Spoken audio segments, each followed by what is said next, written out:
금치산, 한정치산 이런 제도는 있었지만 그건 극히 예외적으로 좀 적용됐던 건데 이렇게 후견이 일반적으로도 중요해진 그 시대 변화랄까 예. 배경이 뭔가요? 네, 질문 잘해 주셨는데 정말 우리 유교적인 전통의 대가족 제도에서 우리가 삶을 영위하고 또 마쳤잖아요.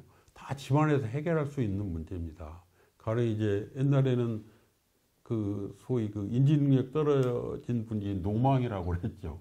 노망에 관한 어른들이 잘 모시고 뭐 재산 처리는 다 집안에서 하면 됐죠. 근데 지금은 그 대가족 제도 다 해체되고 이제 핵가족 제도로 바뀌었을 뿐더러 그 금융 재산 이런 법률적 의식이 높아져서 지금 쉽게 금융기관에 가서 돈 찾고 해지하고 올 때 본인 오라고 하면은 어떻게 합니까?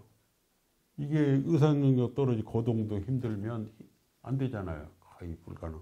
그런데 그 부분의 필요성이 또 증대한 겁니다. 금융 거래 안전을 위해서 본인이 제대로 의사결정이 안 됐을 때 가정이 마음대로 가서 대신할 수 없는 그런 이제 사회 변화 때문에 이제 후견이 많이 필요하게 된 거죠.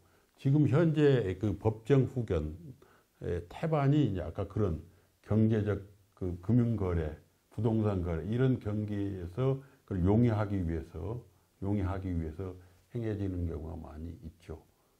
또 하나 요인은 이제 그 과거에는 우리가 수명이 짧았잖아요. 환갑 지나서 뭐 몇 년 지나다 골고루 갔는데 지금 평균 수명이 세계적으로 우리나라 뭐 두 번째 뭐 통계마다 각기 다릅니다만은 83세가 훨씬 넘었기 때문에 그 나이가 들게 되면 당연히 인지 능력이 점차 떨어지게 돼서 그만큼 이제 후견의 필요성이 증대된 그런 여러 사회적 그 변화들이 이게 후견 제도를 부각시키게 된 거고요. 또 하나 고령사회 이미 사실은 들어왔는데 앞으로는 계속 더 늘어날 겁니다. 그래서 이 후견 문제는 우리의 삶에 있어서 노년에 굉장히 중요한 부분인데다가 국가적으로 볼 때도 우리 지금 출산율은 저하되면서 노인 인구가 많아지면서 그 부담과 적절한 그 대응이 큰 국가적 사회적 과제로 지금 계속 다가오고 있는 것이죠. 옛날에 이제 노망이 드신 노인이 있을 때 대가족 제도의 울타리 속에서 다 잘 관리가 됐고 그리고 무엇보다 장수하지 못하니까 노망이 든 노인들이 많지도 않았고 또 그 기간도 짧고 뭐 그랬었는데 이제는 장수 시대가 왔단 말입니다. 그러니까 노망이 요새 말로 치매 아니겠어요? 그러니까 치매에 걸리는 분들이 많고 현재만 해도 70만 명이 넘는다고 하니까요. 조만간에 100만 명이 넘겠죠. 그렇기 때문에 이런 분들의 생활에 대한 여러 가지 도움, 관리, 특히 이제 재산 관리가 필요해진 거고 그것에 그 제일 적절한 기능을 할 수 있는 제도가 이 후견 제도인 거죠. 네. 그런데 이 중요성에 비해서 후견이 그렇게 활성화되지 않는 이유가 뭔지 아주 궁금합니다. 네. 지금 한 가지 짚고 넘어갈 것이 이게 후견이 개시되는 경우에 물론 재산 관리, 뭐 법률에 대해 중요하지만 또 하나 큰 축이 소위 신상보호입니다. 이제 본인이 이제 생활을 제대로 영위하기 어렵게 됐을 때 어디서 보호하고 요양하느냐 이 문제 소위 신상보호라는 겁니다. 본인을 어떻게 건강을 케어하고 생활이 어렵겠을 때 요양원에 어떻게 입소할 거냐 자가요양할 거냐 이런 부분에 결정을 도와주는 것이 또 후견인의 굉장히 중요한 역할입니다. 이건 뭐 재정적 문제도 밀접히 관계되어 있고 본인 의사와도 관계 있는 부분들이 이제 또 하나의 큰 축이 재산 관리 및 신상보호가 후견인 임무라는 걸 우리가 잘 이해를 하셔야 될 것 같습니다. 그러니까 내가 쓰러졌을 때 후견인을 정해 놓으면 어떻게 나를 돌보게 될지 또 뭐 이를테면 요양을 요양병원에 입원시킬지 집에서 할지 뭐 이런 것들을 누군가가 결정을 해야 되는데 그게 바로 후견인이죠. 네네. 네. 지금까지는 그런 거 없더라도 가족들이 의논해서 뭐 이렇게 하고 있죠. 지금 현재. 그렇습니다. 어쨌든 그런 과정에서 견해가 다르고 그럴 때에 누군가 책임 있게 권위 있게 결정을 해야 되는데 그런 후견인이 있어야 되는 거죠. 네, 그 이제 태반은 그 가족의 문제지요. 지금 일어나고 있는 소위 법정 후견 중에서 가정법원에서 성년 후견 심판을 받는 한 85%는 그 가족들의 문제, 가족들이 해결할 수 있는 문제인데 아까 금융거래 어려움을 이걸 해소하기 위해서 이제 많이 후견 사건이 늘어나는데 소위 요즘에 노년도 재산이 많이 있는 분 많이 계시잖아요. 내 생을 마감할 때까지 내가 내 돈 쓰고 가겠다는 근데 요즘 굉장히 많이 늘어 거의 대세인 것 같습니다. 이제 그분들이 이제 가령 치매에 빠졌을 때 어떻게 케어를 받느냐. 요즘 친족이지만 또 학대하는 경우도 많이 있습니다. 뭐 요양원에 뭐 넣어버리고 뭐 찾아가지도 않고 이런 부분에 난 삶이 싫다. 그런 분들한테는 정말 전문 후견인이 자기 재산으로 자기 생을 마감할 때까지 잘 케어를 받고 가겠다는 의욕들이 강하고 그 장치가 이제 소위 성년 후견에서 전문가 후견인을 선임하는 그 부분인데 이제 문제는 우리가 성년 후견 심판 대상이 되는 건 참 안 좋은 일이죠. 심판 대상을 제가 스스로 할 수는 없잖아요. 내가 성년 후견 심판해 주세요면은 안 되지. 왜? 의사 능력 분명히 있는데 해주겠습니까? 그래서 그때는 이미 이제 성년 후견 심판의 요건은 정말 이분이 인지 능력이 떨어져서 그걸 못할 거냐. 이제 정신 감정까지 하는 게 일반적인 절차입니다. 그때는 이미 자기 자신을 결정할 수 부족한 상태이기 때문에 그거는 선택할 수 있는 방법이 아니고 선택되어지는 그런 방법입니다. 그래서 선택할 수 있는 방법이 이제 임의후견제도입니다. 임의후견제도는 우리 민법에 이미 들어와 있습니다. 근데 그게 본인이 정말 믿을 만한 한 분, 뭐 두 분이라도 그걸 순차적으로 뭐 해서 임의후견 계약을 체결해서 내가 의사결정 못하게 되면은 당신이 좀 대리해줘. 그리고 또 당신이 어려우면 뭐 이런 부분까지 할 수 있는 게 임의후견제도인데 지금 시행이 11년이 됐는데도 실제 임의후견이 시행되는 거는 놀랍게도 32건에 불과합니다. 정말 이상하고 그렇게 하려고 해도 안 될 것 같은 특이한 현상이네요. 그 이유가 뭘까요? 이제 주군 제도라고 저는 이제 생각하는데 임의 후견제도는 본인의 뜻에 따라서 적당한 임의 후견인을 정해서 자기 마무리 삶을 잘 돌봐달라는 건데 우리 절차가 너무 복잡합니다. 우선은 본인이 이제 선정을 하죠. 믿을 만한 분 해서 임의 후견 계약을 체결합니다. 체결도 공증을 또 받아야 됩니다. 그 공증한 걸 가지고 가정법원에 가면 이제 후견 등기부에 이제 등록을 해야 됩니다.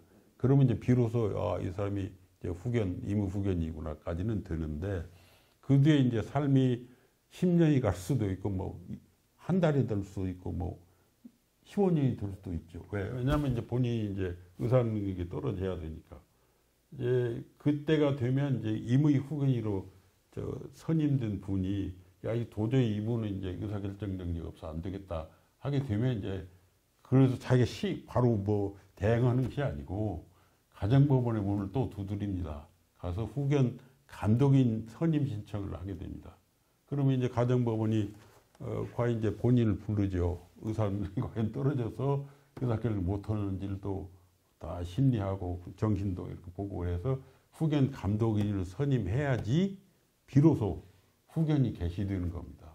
얼마나 복잡하고 어렵고 그렇습니다. 그래서 거의 이용이 안 되는 상황이라서 저는 이 제도를 이제 다 조문은 돼 있지만 이미 주군 제도다 새로운 틀로 가야 된다는 생각을 갖고 있고요.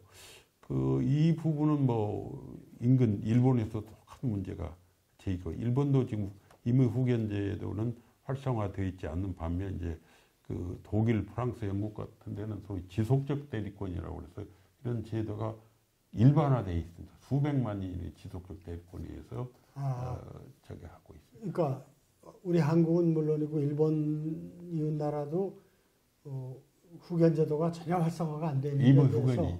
임의 후견이. 근데 유럽에서는 지속적 대리인 제도, 대리권, 대리권을 그렇죠. 행사하는 그것이 아주 일반화되어 있다. 수백만이 이용하고 그렇죠. 있다. 수백만이 이용하고 있습니다. 그건 우리 이제 법문화하고도 좀 관련이 있지 않은가 하는 생각이 좀 들어갑니다. 그러면 이 법은 제정되어 있지만 제도화되어 있지만 실제로 뭐 총 30몇 건이니까 정말 기가 막힌 숫자. 근데 이렇게 된 이유는 워낙 절차나 저희가 까다롭다 말씀하신 것처럼 임의 후견인을 정해서 공증해 놓고 그걸 하더라도 그걸로 끝나는 게 아니고 후견이 개시될 시점이 되면 법원에 가서 후견 감독관으로 승인을 또 받아야 되는 거네요. 네. 그리고 또 내가 그러면 후견한 내용도 또 법원에 보고를 하고 그래야 되겠죠? 그럼요. 그건 뭐 공적할 때 이미 다 뭐 나오겠습니다만은. 그러면 좋은 마음으로 친구나 친척과 선후배 중에 후견을 맡아달라 그래도 그거 좋은 일이니까 내가 정말 선을 가지고 도와주는 의미에서 맡겠다 하는 것도 쉽게 응하기가 어렵겠네요. 그 뒤에 복잡한 업무를 수행하려면요. 그것도 있고요. 그 이제 아까 계속 건강 상태로 오래 가면 임의 후견이 필요 없는 거 제일 좋지요. 근데 그게 이제 갑자기 또 후견인으로 선임되면 먼저 돌아가시거나 뭔 사고가 있거나 뭐 하면은 그 뭐 후견계가 아무 소용이 없잖아요. 그래서 지금 법인 후견도 앞으로는 법인이야 뭐 구성원 상관없이 계속 가니까. 법인 후견이라는 것은 법인이 이제 후견 역할을 어느 개인이 하는 게 아니라 신뢰할 수 있는 법인이 맡아서 그 계약을 법인 차원에서 관리해 준다 이거죠. 그렇죠. 어느 지속적으로 구성원이 변화되든 상관없이. 그래서 그것도 현재 시행되고 있습니까? 법인 후견은 시행되고 있습니다. 사례가 생기고 있습니까? 네. 근데 다만 이제 이런 전문가 후견인은 보수를 줘야 되잖아요. 이런 또 경제적인 부담이 또 있습니다. 다만 이제 우리 복지 국가를 시행한다는 의미에서 지금 공공 후견 제도가 또 다른 한 축이 들어와 있습니다. 지금 이제 그거는 공공 후견은 이제 보건복지부에서 좀 뭐 주무부서로 활동을 하고 있는데요. 발달장애인, 치매, 정신질환자분들한테는 이제 지방자치단체장이 가정법원에 이제 그 후견인 선임 신청을 해서 그 전문가 후견인들한테 일정 비용 많지는 않습니다만 20만 원 지원해서 이제 시행하는 제도들이 있는데 이것도 지금 거의 좀 어렵게 가고 있다. 그 이유는 지금 보건복지부에서 시행 공공후견은 또 있습니다. 미성년 아동들 전혀 보호자를 찾을 수 없는 경우 거기도 이제 미성년 후견의 4가지 축이 각기 다른 과에서 차관 관할도 달라요. 각기 지금 시행하고 있고 틀도 달라서 이거는 아니다. 그래서 제도 개선을 해야 된다고 저희 협회로 관계자들이 계속 이 얘기를 해도 지금 전혀 이루어지지 않고 있습니다. 이 부분에서 제가 한마디 우리 국민들도 알고 우리 정부 관계자 해야 될 일은 지금 후견이라고 하면 이제 근데 현대 복지국의 법률 복지 가장 중요한 축 중에 하나인데 누가 관할하고 누가 하느냐 이 부분입니다. 물론 이제 후견인의 선임하고 감독하는 건 법원 뭐 고유 기능이라고 할 수 있겠습니다만 그 다음에 아까 공공 후견 그리고 여기에 관련되는 부분은 또 법무가 어떤 틀을 아까 임의 후견제도 문제점 개선 또 이제 지자체에서는 그 지역 주민들과 밀착하게 이제 복지를 위해서 그런 부분 또 그 행안부는 그 지자체 감독하죠. 복지부는 아까 공공후견. 각 기관들이 자기들이 맡은 업무, 전체적인 후견이라는 후견 복지 틀을 국가가 어떤 계획과 로드맵을 가지고 가야 될 것인가에 대한 계획이 전혀 없습니다. 통화라는 부서도 없고. 저희가 그때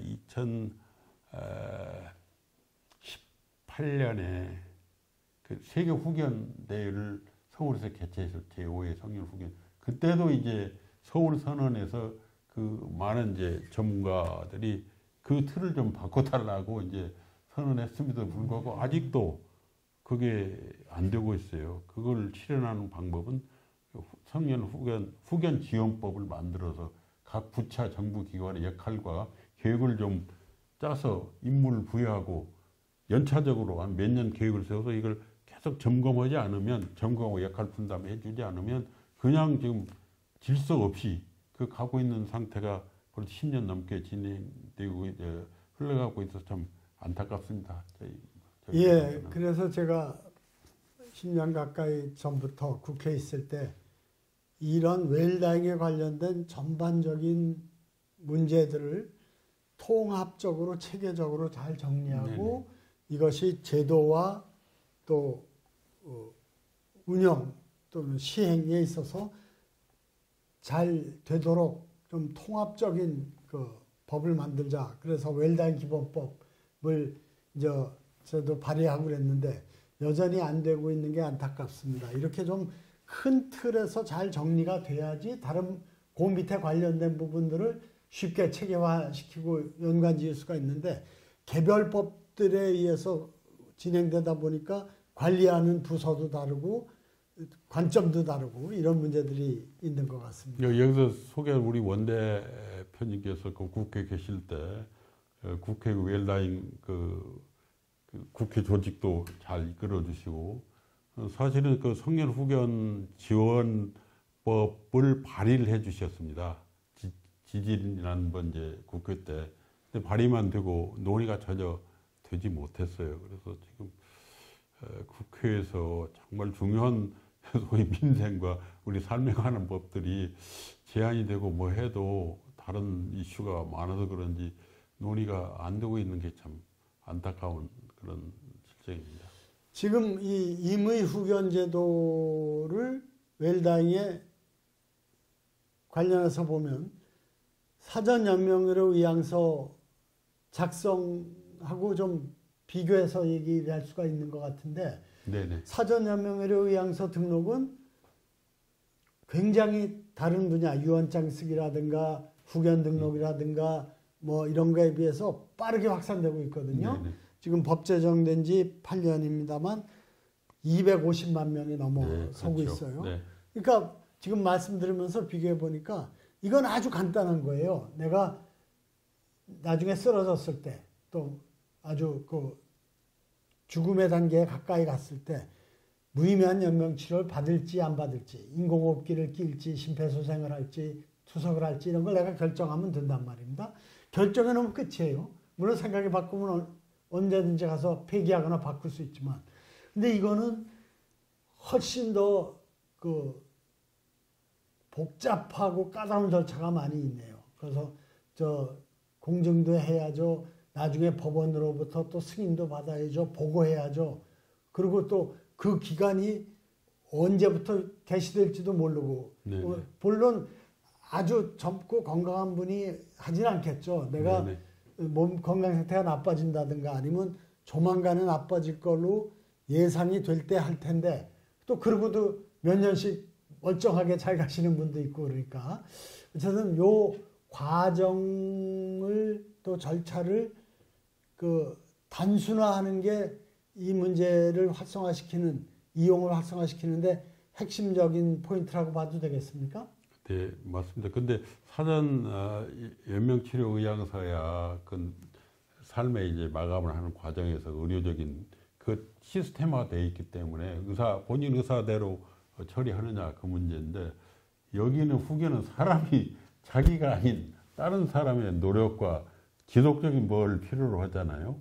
아까 말씀드린 5년이 갈 수도 있고 10년이 갈 수도 있고 이런 부분들이 이제 그 의료하고는 좀 다른 측면이 있어서 결국 이제 삶의 말씀을 잘 해주셨는데 삶을 마감함에 있어서는 여러 지금 우리가 노년에 준비할 부분들이 많습니다. 그래서 이걸 아까 유언 문제도 그렇고 후견 문제도 그렇고 나아가서 이제 앞으로 존엄사 문제 이런 부분까지도 함께 원 패키지로 잘 할 수 있는 틀을 그 민간 영역이나 뭔가에서 만들어 잘 보급하고 이렇게 가야 될 텐데 우리는 사실은 그 조그마한 그 공동사회의 커뮤니티 이런 부분들이 좀 약하잖아요. 저 시골 가면은 지금은 고독사는 없죠, 시골에는. 노도 아무게 안 나왔는데 경로당에서 같이 공동 취사하고 뭐 이런 부분들은 훨씬 쉽지만 도시에서는 뭐 그런 부분이 잘 안 돼 있는데 그래서 밑에 조직부터 뭐 우리 삶에 대한 부분들이 참 또 하나는 이게 필요한 게 그 자원봉사도 필요하고 민간 영역의 협조들이 있으면 지금 많은 은퇴자들이 저한테 말합니다. 뭐 후견 나도 관심은 있는데 어떻게 후견인 되는 방법이 뭐 있냐, 뭘 어떻게 하면 되느냐고 묻는 분들이 많은데 사실은 후견도 많은 분들이 교육을 받고 도움을 줄 수도 있고 사회봉사도 본인의 이제 다가올 삶에 대해서 충실한 대비가 될 텐데 이런 부분에서 우리 민간의 힘으로는 저희 협회도 운영조차도 이게 쉽지 않습니다. 다 뭐 재정적인 후원 뭐 이런 부분이 필요한데 그런 부분에서 빨리 그 국가가 아까 말씀드린 뭔가의 실마리를 법을 제정하고 뭐 해서 찾아야 되지 않을까 하는 생각을 갖고 있습니다. 말씀을 들을수록 후견이라는 게 참 중요한데 너무나 먼 당신이란 말이죠. 그래서 그렇습니다. 저도 이걸 후견을 어쨌든 쉽게 많은 사람들이 활용을 하게 돼야 사실 문제점도 개선되고 더 여러 가지 발전이 될 것 같은데 현재 상태에서 가장 쉽게 실천할 수 있는 후견 방법 같은 게 뭐가 있을까요? 지금 아까 말씀드린 이건 법을 만들어 바꿔야 되는 문제고요. 근데 많은 이제 주위에 말씀을 들어보면 자기 삶은 자기가 결정해야 되잖아요. 임의 후견에 대해서 관심이 굉장히 많습니다. 성년 후견이나 이런 제도가 있다는 정도의 인식만 있으면 되지만 내가 결정하는 부분이 아니기 때문에 임의 후견은 관심이 있다는 분이 많은데 그럼에도 불구하고 이게 아까 그 어려운 틀, 이 부분이 좀 어렵다. 그리고 아까 말씀하셨는데 지금 사전 연명치료 의향서는 많은 그 등록을 대행하고 뭐 캠페인을 벌이는 단체들이 굉장히 많습니다만은 후견 쪽은 사실은 전문적인 영역이기도 하고 뭐 복잡해서 그런 인력이나 민간 활동이 좀 부진합니다. 지지부진한데 그 부분은 가령 이제 후견제도 이해 또 어떻게 하면 될 건지 이 부분 캠페인을 누가 해야 되는 겁니까? 법원이 해야 됩니까? 법무부, 주무부서의 권리 관련된 법무부에서 해야 됩니까? 복지부입니까? 지자체에서 해야 됩니까? 한 틀로 가야 되는데 아까 말씀드린 이런 부분이 이제 협력과 민간 영역의 활용이 전혀 안 되고 있어서 그래서 조금 정부 차원에서 일단 정부도 관련 정부 부처가 많으니까 적어도 총리실이나 아니면 저출산 고령화위원회를 개편하든지 뭘 해서 그걸 뭐 체계적으로 좀 시행을 해 나가면 금세 또 인식이 바뀌어질 수 있잖아요. 또 요즘에 뭐 유튜브도 많지 또 뭐 다른 SNS도 많아서 또 인식이 바뀌면 또 금세 또 우리 쉽게 바뀌잖아요. 우리 화장 문화와 함께 뭐 그것도 급변하는 것과 마찬가지로 그런 부분을 좀 시급하다고 봅니다.